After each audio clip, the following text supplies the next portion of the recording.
সংবাদ সম্মেলন স্থান কয়রা প্রেস ক্লাব, সময় শনিবার দুপুর 12টা। সম্মতি ভাইয়েরা, আমার সালাম ও শুভেচ্ছা নেবেন। আশা করি সবাই ভালো আছেন। আমি কালীপদ বৈরাগী, পিতা বঙ্গোপ বৈরাগী, গ্রাম তালবাড়িয়া, উপজেলা কয়রা, জেলা খুলনা।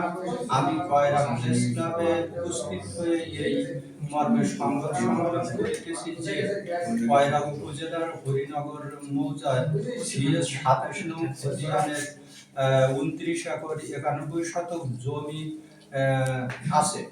এর মধ্যে আমাদের 23 একর সম্পত্তি নিয়ে তালবাড়িয়া গ্রামের তারাপদ বৈরাগীর পুত্র খগেন্দ্র বৈরাগী, মৃত হরিপদ বৈরাগীর পুত্র পঞ্চরাম বৈরাগী ও সুধান্য বৈরাগী, মানিক বৈরাগীর দুই পুত্র হরিপদ বৈরাগী ও অনাদি বৈরাগীদের সাথে আমাদের 23 একর সম্পত্তি নিয়ে দীর্ঘদিন ধরে বিরোধ চলে আসছে।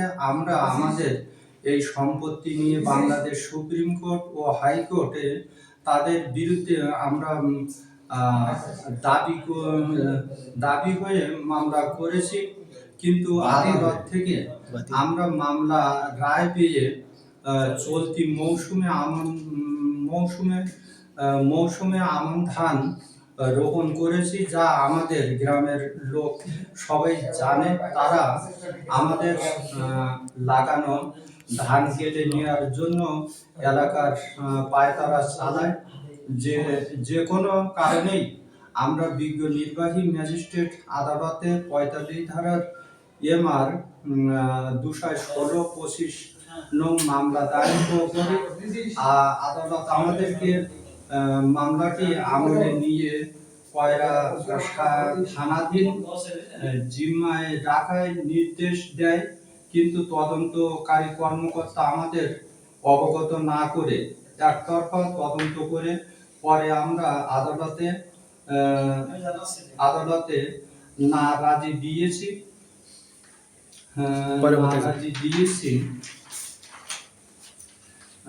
প্রতিপক্ষের মিথ্যা প্ররোচনায় প্রকাশ্য একটি মহল সহ উপযোগিতার তাহারা আমার যায় পরিশ্রমে রোপণ করা ধান কেটে নেওয়ার পায়তারা চালাচ্ছে এবং আমাদের চলতি ধানটি নিয়ে যাচ্ছে। তারা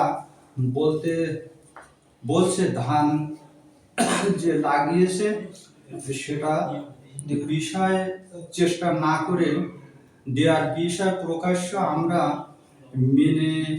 মেনেছি করে ফেলেছি। কেউ আমাদের ধান কাটার বার্তা দিতে এলে পায়তারা করছে, এলে তার লাগানো পারবে। আমরা এমন ভাবে ধান যদি শুনে খুবই ভীত।